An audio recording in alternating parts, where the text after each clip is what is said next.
ನಮಸ್ಕಾರ ಸ್ನೇಹಿತರೆ ಇವತ್ತಿನ ತುಂಗಾಭದ್ರಾ ಡ್ಯಾಮ್ನ ವಾಟರ್ ಲೆವೆಲ್ ಎಷ್ಟಿದೆ, ಇಂದು ತುಂಗಾಭದ್ರಾ ಡ್ಯಾಮ್ನಲ್ಲಿ ಎಷ್ಟು TMC ನೀರಿನ ಸಂಗ್ರಹವಿದೆ ಮತ್ತು ಇಂದು ತುಂಗಾಭದ್ರಾ ಡ್ಯಾಮ್ನ ಒಳಹರಿವು ಹೊರಹರಿವು ಎಷ್ಟು ಪ್ರಮಾಣದಲ್ಲಿ ಇದೆ ಅಂತ ಸಂಪೂರ್ಣವಾದ ಮಾಹಿತಿಯನ್ನು ತಿಳಿಯೋಣ. ಅದಕ್ಕಿಂತ ಮೊದಲು ಈ ವಿಡಿಯೋಗೆ ಒಂದು ಲೈಕ್ ಮಾಡಿ. ಹಾಗೆ ತುಂಬ ಜನ ನಮ್ಮ ವಿಡಿಯೋಸ್ ನೋಡ್ತಿದ್ರೆ ಆದರೆ ನಮ್ಮ ಚಾನಲ್ ಸಬ್ಸ್ಕ್ರೈಬ್ ಆಗ್ತಾ ಇಲ್ಲ. ದಯವಿಟ್ಟು ನಮ್ಮ ಚಾನಲ್ ಸಬ್ಸ್ಕ್ರೈಬ್ ಆಗಿ, ಹಾಗೆ ಪಕ್ಕದಲ್ಲಿರುವ ಬೆಲ್ ಐಕನ್ ಪ್ರೆಸ್ ಮಾಡಿ ಈ ವಿಡಿಯೋ ಶೇರ್ ಮಾಡಿ. ಸ್ನೇಹಿತರೆ, ಇಂದು 18 ಜುಲೈ 2026 ಶನಿವಾರ.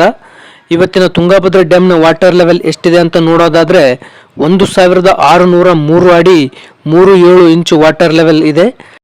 ಇನ್ನು ಕಳೆದ ವರ್ಷ ಇದೇ ಟೈಮ್ನಲ್ಲಿ ತುಂಗಾಭದ್ರಾ ಡ್ಯಾಮ್ನ ವಾಟರ್ ಲೆವೆಲ್ ಎಷ್ಟಿತ್ತು ಅಂತ ನೋಡುವುದಾದರೆ 1626 ಅಡಿ 06 ಇಂಚು ವಾಟರ್ ಲೆವೆಲ್ ಇತ್ತು.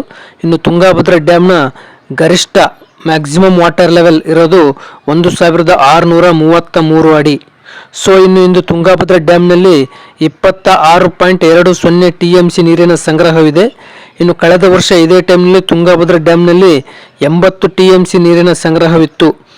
ಇನ್ನು ತುಂಗಾಭದ್ರಾ ಡ್ಯಾಮ್ನ ಮ್ಯಾಕ್ಸಿಮಮ್ ವಾಟರ್ ಸ್ಟೋರೇಜ್ ಕೆಪಾಸಿಟಿ ಇರೋದು 105.78 TMC.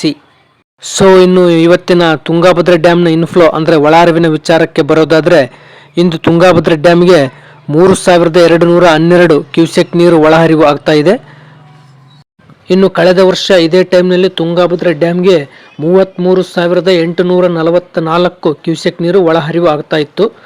ಸೊ ಇನ್ನು ಇಂದಿನ ಔಟ್ಫ್ಲೋ ಅಂದರೆ ಹೊರಹರಿವಿನ ವಿಚಾರಕ್ಕೆ ಬರೋದಾದರೆ, ಇಂದು ತುಂಗಾಭದ್ರಾ ಡ್ಯಾಮ್ನಿಂದ 2166 ಕ್ಯೂಸೆಕ್ ನೀರು ಹೊರಹರಿವು ಆಗ್ತಾ ಇದೆ, ಅಂದರೆ ಹೊರಬಿಡಲಾಗಿದೆ. ಯಾಕಂದರೆ ಕರ್ನೂಲು ಜಿಲ್ಲೆಗೆ ಕುಡಿಯುವ ನೀರಿನ ಉದ್ದೇಶದಿಂದ 2116 ಕ್ಯೂಸೆಕ್ ನೀರು ಹೊರಬಿಡಲಾಗಿದೆ. ಇನ್ನು ಕಳೆದ ವರ್ಷ ಇದೇ ಟೈಮ್ನಲ್ಲಿ ತುಂಗಾಭದ್ರಾ ಡ್ಯಾಮ್ನಿಂದ 33,486 ಕ್ಯೂಸೆಕ್ ನೀರು ಹೊರಬಿಡಲಾಗಿತ್ತು.